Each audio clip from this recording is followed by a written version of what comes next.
Okay, so I thought this would be a good time to do the Bash at the Beach 2000 review. If you haven't seen it yet, Dark Side of the Ring did a Dark Side of the Ring special on the Bash at the Beach 2000 controversy. I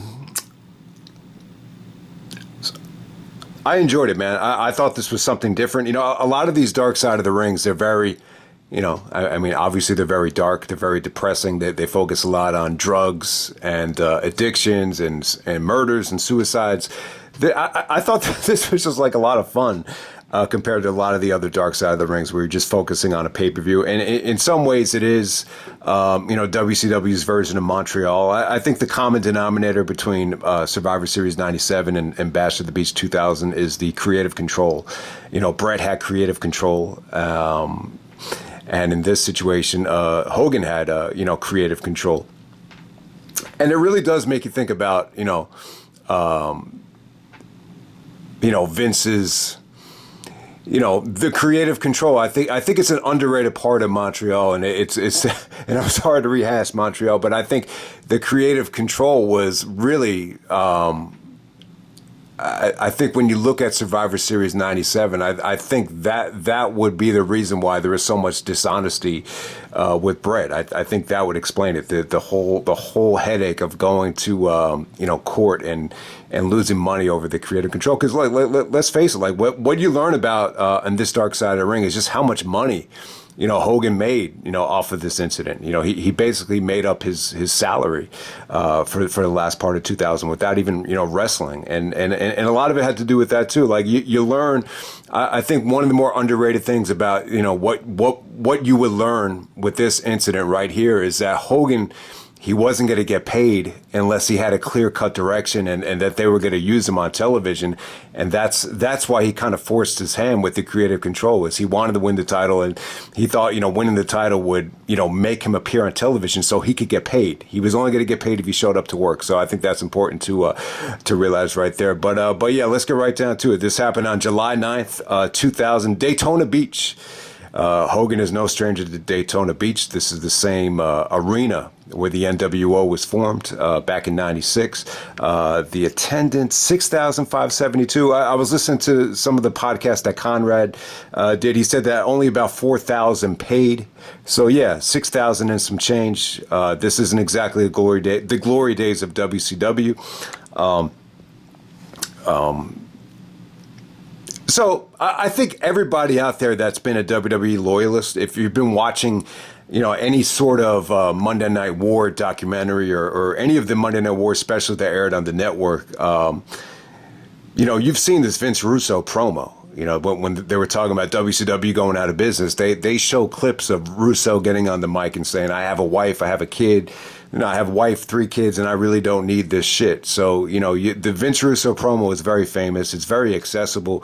People have probably seen it a million times at this point. But, I'm not an expert of WCW in 2000. Overall, I didn't really care for this show. I thought...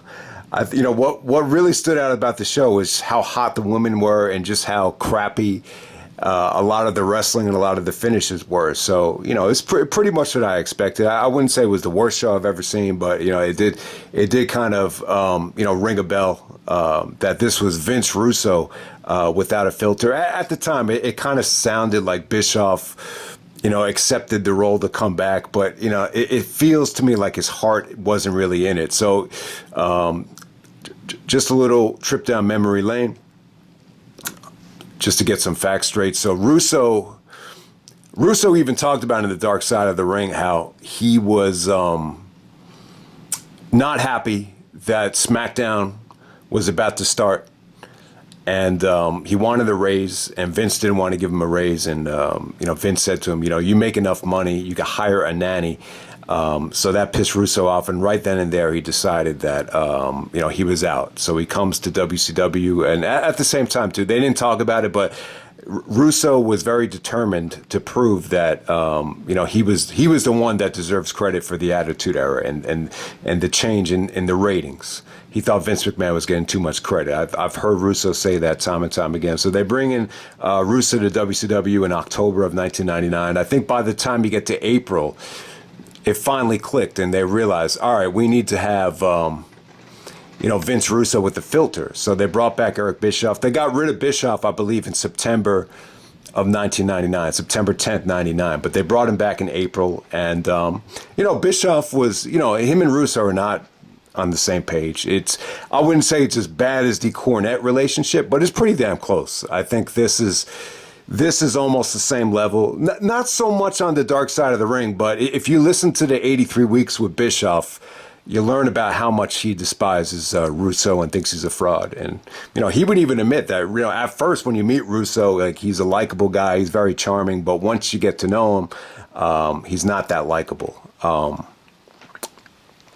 So this situation right here at Bash of the Beach, the original plan was for Jarrett to go over Hogan. They even pitched the idea to Hogan that they were going to do a disqualification with Jarrett retaining, Hogan winning. There was this huge, I believe Johnny Ace too. You remember Johnny Ace, that feuded with CM Punk during the summer of Punk in 2011. Johnny Laurinaitis, to be exact. He came up with a really creative finish. Even Hogan was actually motivated to get in the ring and actually work out that finish. But, Hogan had creative control. He wanted to win the championship, but Russo just didn't have any plans for Hogan. Even if this DQ was going to go through, Hogan was like, well, what kind of plans do you have for me tomorrow on Nitro? And then Vince Russo was just like, I got to tell you the truth, Hulk. I really haven't thought along that far yet. So that's what really, was pushing Hogan to fight for, winning the belt here, because he wanted that protection. He wanted to make sure he was going to get paid.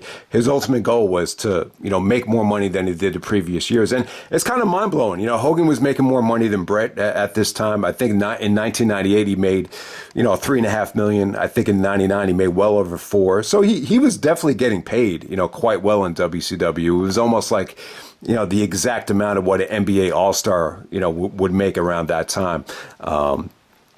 But, at this particular time, he was only going to get paid if he, was going to be used on the shows, according to his actual contract. And Brad Siegel didn't want to let him out of the deal. He was very stubborn and wanted Hogan to, finish out this deal, for whatever the reason. I guess he didn't want him to show up on, Vince McMahon's television show.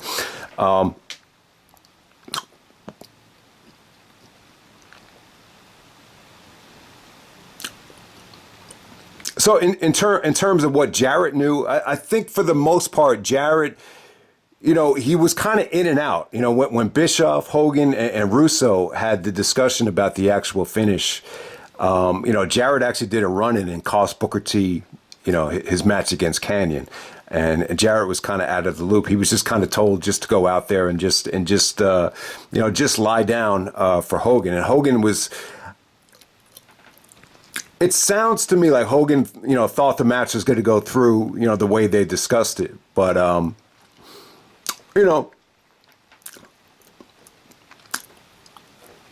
it's almost like this whole thing with, Jarrett lying down, it pretty much went according to plan, in terms of Bischoff and Russo knowing that that's exactly what they wanted to do.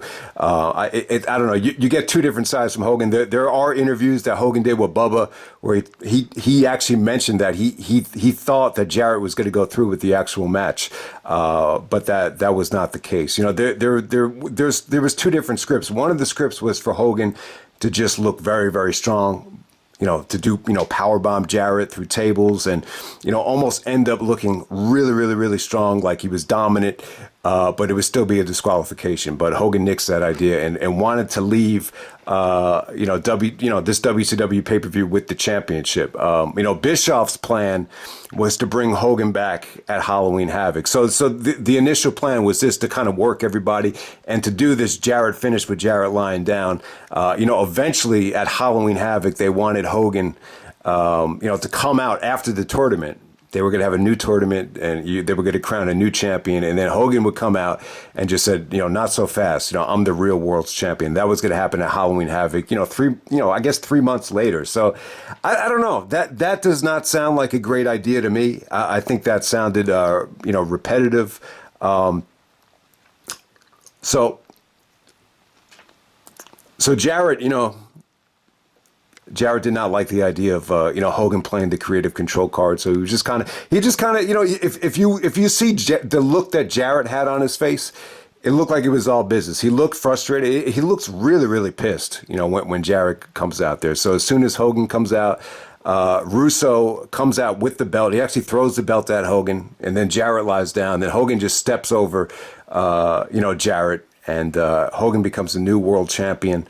And he just leaves angry. He basically shoots on Russo, says basically blames Russo for WCW being that the state it's in because you're pulling bullshit like this. So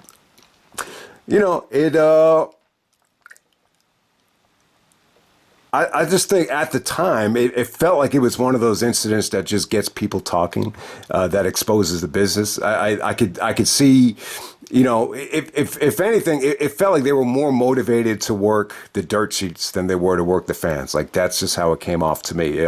Bischoff had this whole diatribe about how one of the main reasons why WCW was struggling is that a lot of the booking team and a lot of the people in charge would spend way too much time listening to Meltzer's criticisms, and it would actually hurt the company. So I think that would explain part of the idea as to why they did this finish. So apparently Hogan was on the way out. You could actually see, if you watch the pay-per-view, they don't show Hogan and Bischoff together. Bischoff is nowhere to be found in terms of the actual pay-per-view, but you do get to see Hogan walk out with his son as Vampiro is actually walking down the hallway. So you have that going on.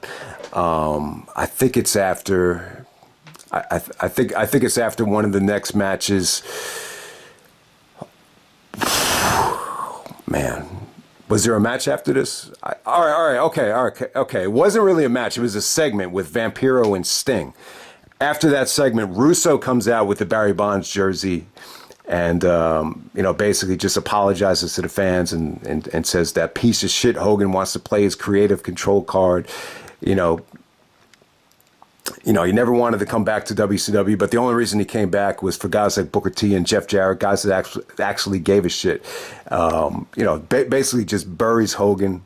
Vince Russo was not a big fan of, this whole Halloween Havoc tournament. He just thought like Bischoff was out to get him. And by the time they did this Halloween Havoc tournament, it was, just kind of Eric's ploy of, just getting WCW, back to the way it used to be. You got Hogan as the champion again. So let's just try to recreate, the past, once again. But, Russo his heart just wasn't in it. He just didn't want to do it.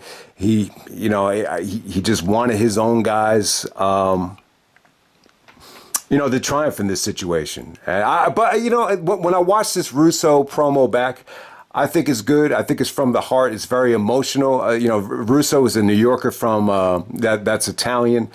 I think a lot of times, I know better than anybody. A lot of times Italians react out of emotion instead of reacting, the smart way or doing the right thing. And obviously, I think what Russo did was he went against the grain. He went behind Bischoff and Hogan's back, and he did what his heart, told him to do. So in that way, I like that about the promo. I think the promo really, I don't see how you can't like the decision. Obviously, you violated Hogan's, creative control clause. You basically assassinated his character. You made Hogan look like an evil politicking playing racist. That's how Hogan came off here, after the promo was over. But how could you not like it though? You're rewarding Booker T. He even said for 14 years, Booker T's been busting in his ass, and he can't get a title shot because of Hulk Hogan. And he finally gets a title shot at the end of the night. There's actually two belts here. So apparently Jarrett kept the real championship belt. They came out with two belts. The belt that Hogan took home with him was actually not the real world's championship. But, so thank God for that. Thank God they had a backup plan there. So after the Nash and Goldberg match, they do Jeff Jarrett and Booker T, for the championship. The match isn't anything special, but I'll tell you what, man, if you want to become a wrestler, if you want to just see a solid babyface versus heel match. You want to see a babyface that's clearly over. You want to see a heel that's clearly over, and just tell a very simple and compelling story with rewarding the babyface. This will be it. I thought it was a lot of fun. Nothing fancy. You had some guitar shots. You just had Booker T, just doing his thing, countering the guitar shot off the top rope into the bookend, the Uranagi.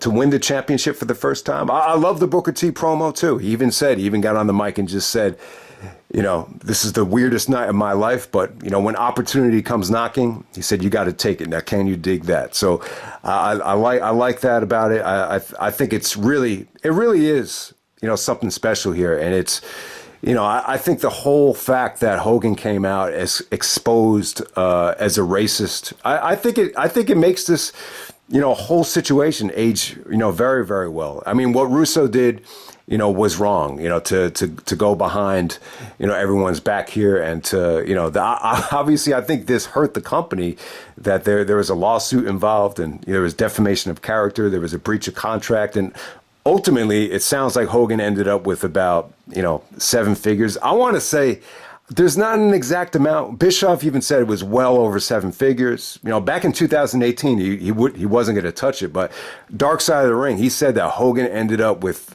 about 7 figures, well over 7 figures. So I would say this ended up being about 1.7. At this point in 2000, he actually made about 2 million. Add the 1.7 to it, maybe some extra change. And, Hogan pretty much ends up with almost $4 million in the year 2000, where he's well past his prime. And he was doing jobs for Billy Kidman and all that stuff. But, yeah, the next morning, Hogan gets on the Bubba show and it's actually on YouTube. They play clips of it in Dark Side of the Ring. It would have been nice to see Hogan on Dark Side of the Ring, but, maybe that's asking for too much. I mean, they were able to get Austin, so you would think maybe they'd be able to get Hogan, but, everything that was needed to be said was already recorded on the Bubba Sponge show. Basically said that Vince McMahon's laughing his ass off. I don't know how I'm going to get even with this guy Russo. And, basically just buries Russo. And basically says that if he had the opportunity to, if he he would have loved to go on Raw and just, give Vince McMahon the WCW title to put the nail in the coffin. And just as a way of thanking Vince, just all this stuff that he's dealing with Russo just makes him appreciate, the big star, the big green light Vince McMahon gave him. So you have that going on there. But the whole thing with Jarrett lying down, Jarrett wasn't a big fan of it. He never looked at Hogan the same way, the fact that he wanted to play his creative control card. But, the key would be, though, like if you're in Hogan's position and if you knew, like, the only way you can keep on getting paid is to keep wrestling. I mean, he really had no choice if his overall goal is to make money. And Hogan kind of, at the time, it sounded like he kind of knew WCW was going under, and he really wanted to, leave the industry with a big impression on everybody. And I think he just figured, the only way to do that is to, become champion again. But I don't know. I think Russo really sacrificed a lot here. I thought he showed great leadership. I don't think it came off to me like he wasn't thinking about the money. It was really just, to steal a line from Pulp Fiction, just like pride fucking with him. And the whole Dark Side of the Ring thing, when he was being ordered by Bischoff and Hogan exactly what to do, exactly this is how we're going to lay it out. One ear was listening to this and the other ear was thinking about something else. And I think what he did was great. I mean, he did a lot of things in one night. He broke the racial barrier. I know Booker T wasn't the first WCW African-American champion, but you're rewarding, arguably the most popular black wrestler of all time, and you're finally giving him that big break. So how could you not like that? Even Meltzer said, like, he loved that about the show. So, everybody's a huge fan of Booker T. So how could you not like it? I thought it made Jarrett look very good too. It almost made Jarrett look like he's a team player.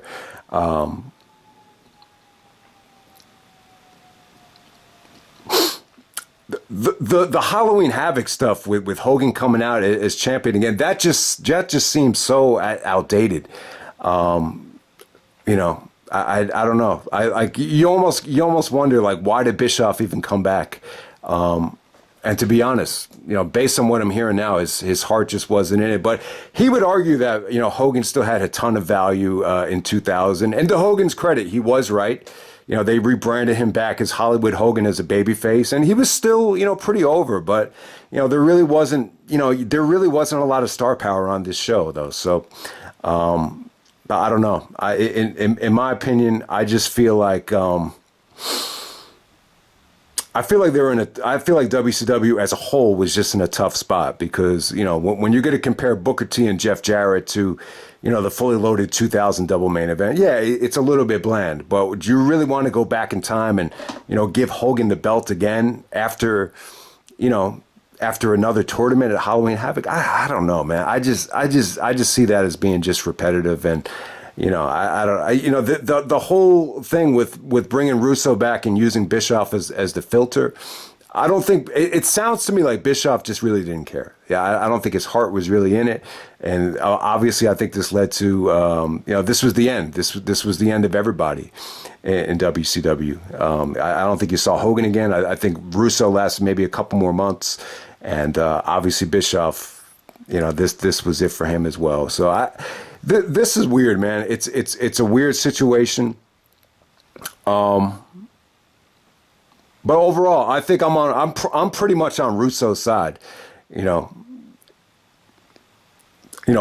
Legally, Hogan really did nothing wrong. Like he had creative control, so there's really nothing you could do about it. But I like what Russo did there. But ultimately, like in terms of AOL and Time Warner, not wanting wrestling on their shows again, I think this probably had a lot to do with it. They probably thought, all right, we don't want to run into another lawsuit again. We don't want to end up, owing someone over, 7 figures again. Like, what can we do to, make this not happen again? So this whole incident probably, played a huge part into, why they didn't want to deal with wrestling anymore. So I think that's part of it. But yeah,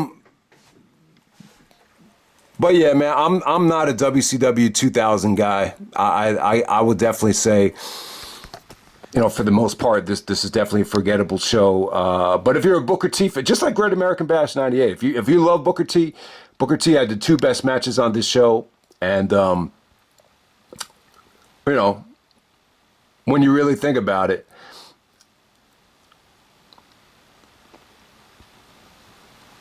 it's a historical show because of the politics, because of the racism involved. Potentially, I don't want to bring race into it. I know people, I hate to throw race in everybody's face, but I think there are some ties to racism. I think when you look at, somebody like Russo, a New Yorker that, this is a New Yorker with Italian roots that, obviously there's a lot of New Yorkers that are Italian that, are very, giving and sympathetic towards blacks. The same thing with Jarrett too. Jarrett comes from a very racist state. My grandfather's from Tennessee. He's from Memphis.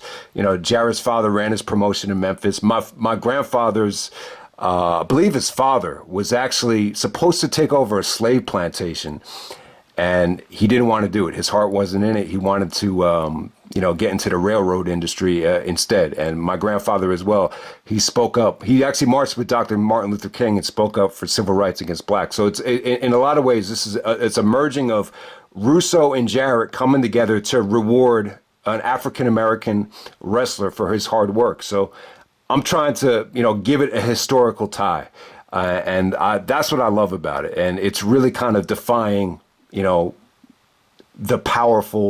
power-hungry Hogan, who has all these, things written into his contract. And this whole situation, it kind of rings a bell. Like Hogan and Bischoff are best friends. Like their relationship is even,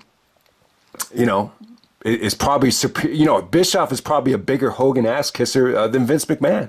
I never really thought about it like that, but maybe that's the case right there. So if you want to put a positive spin on it, I think the whole Booker T thing with Russo and Jarrett coming together to reward him for all of his hard work, that's the best way of looking at this thing. But, let me just go through the card really quickly. Oh, other than the Booker T stuff, pretty much a dreadful show to watch. But I think you had some really hot women on this show, and I was surprised to see even some of the women that I didn't know. I was just like, wow, man, they have some really, really busty but really fit-looking women out there.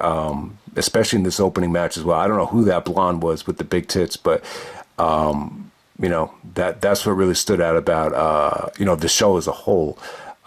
Lieutenant Loco, I gotta say, that's got to be Chavo Guerrero. If that wasn't Chavo Guerrero, maybe I was seeing something different. But he was actually wearing a camouflage inspired tank top. I thought the ring attire here was a little bit weird, but Chavo and Juventud Guerrera for the Cruiserweight Championship, I didn't think it was bad. I thought this got time. They developed a nice little rhythm. It was a little bit wacky at the end, but it was cool, man. A nice mix of talent. I think this is Chavo and Juventud in their absolute prime, so I enjoyed it. All right, Big Vito and Norman Smiley. We saw Chris Hero talking about more Norman Smiley in his PWG match, but WCW Hardcore Championship. So yeah, this had Russo written all over it. They actually went into the elevator. You saw Ralphus out there. Big Vito did get some time with the WWE and the FBI, but this would be like your big boss man Al Snow, hardcore match on this pay-per-view. Then you had Daphne, CM Punk's eventual girlfriend. Taking on Miss Hancock of David Flair. With David Flair, this is a wedding gown match at the time. Stacy Keibler and Daphne are fighting over David Flair. David Flair, his pants get taken off here. You see him in his underwear. You see a lot of cake here. It's kind of crazy, but I will say this. I thought Stacy was good here. She's only like 20 years old here, but I got to say, I think her mic skills were better here than they ever were in WWE. I don't know. I thought she looked good. She had the glasses. She wasn't as exposed as, she usually is, but, it was cool to see her. But yeah, this is probably the weakest thing on the show. By the time you get to the end of this thing, this feels like the Crash TV, Russo stuff here. So next up you have the perfect event of Shawn Stasiak and Chuck Palumbo. So Chuck Palumbo's the same guy from Billy and Chuck, and they're taking on Kronik. Kronik, who's probably well known for the worst match of the decade with the Brothers of Destruction at Unforgiven 2001. So if you watch the match, they tried to sell it on commentary like it was a hell of a match, hell of a contest. There are some moments here where Kronik trips on themselves. They look really jacked up, really tan. There's a lot of guys that are severely jacked up on this show, and this would be the match to check out if you like to see a lot of guys with a lot of muscles that can't move very well. I still thought Stasiak here was a little bit goofy. Palumbo was probably the best worker in the match, but the match, I didn't think it was awful, but they go 13 minutes out there. I would say they worked hard, but I won't say it was good, though. Let's put it nicely there. Then you had Chris Kanyon taking on Booker T. I thought this was solid stuff. Booker T was most over guy. Maybe besides Hogan, the most over guy on this show. So him and Kanyon had a good match. Jarrett comes out of nowhere and just smashes Booker T with a guitar shot. So Kanyon goes over with his DDT finisher right there. I really, really enjoyed that match. Next up, you had Scotty Steiner taking on Mike Awesome. So Steiner actually comes out with another hot woman. Medaya, is that how you pronounce her name? She looks like a Latina girl that's jacked, but with huge breast. I don't know. I just wasn't expecting to see this much silicone on the show. But yeah, Mike Awesome and Scott Steiner. I thought Steiner looked good here. This is an example of Steiner, rocking the steroid physique, but still, looking good, though. Like having a lot of fluidity in his moveset. He looked strong. He looked healthy. Him and Mike Awesome. I thought if it wasn't for that Ernest the Cat Miller stuff, it would have been okay. So Ernest the Cat Miller is the commissioner, and he disqualified Steiner for using the Steiner recliner.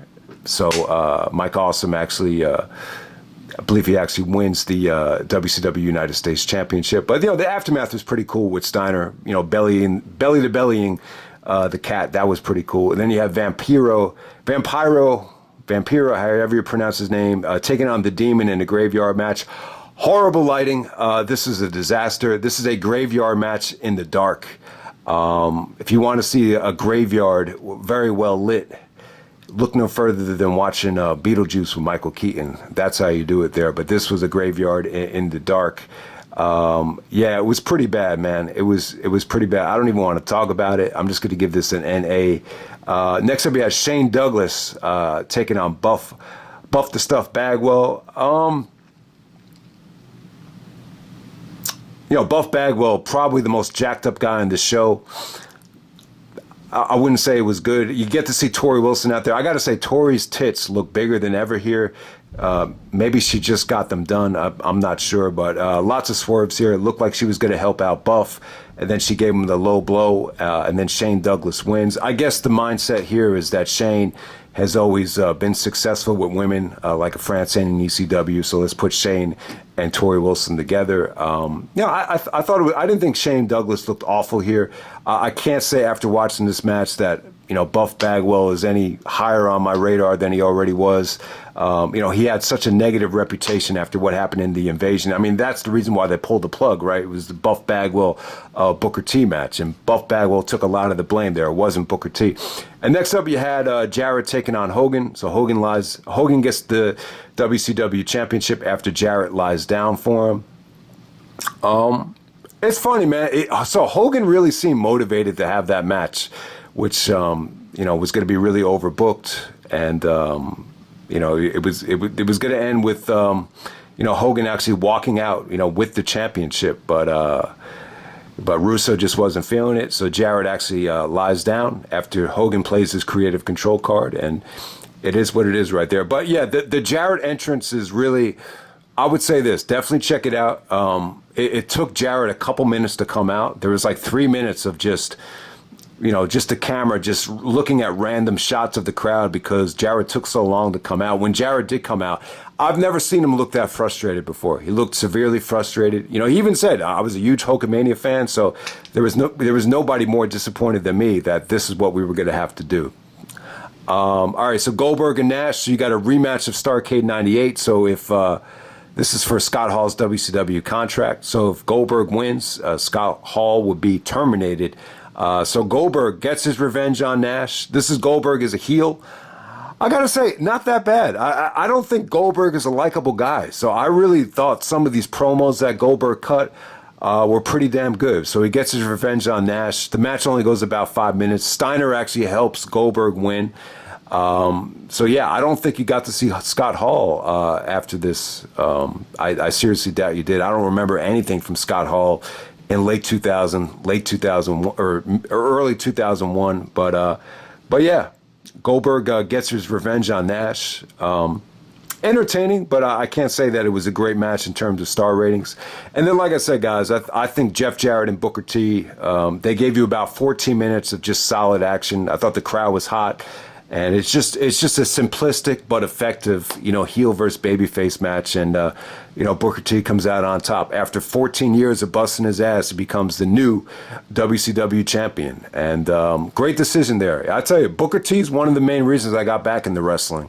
I saw him at King of the Ring, interfere and attack Stone Cold. And the whole situation with Kurt Angle and Austin looking for Booker T at WWF New York, that was the night where I said to myself, wow, I love this company. I love Kurt Angle. I love this guy, Booker T. I'm going to stick with this finally and just, keep watching every single show.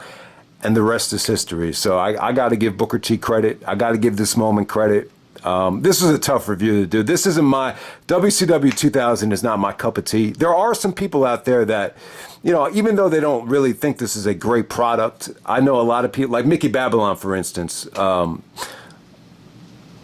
He did some really, really good videos about rebooking WCW in 2000, and you could tell he just loved a lot of the roster and how creative you could actually be with this roster if you got the right guy in charge. But yeah, Russo and WCW, it wasn't a good fit because I think what this proved was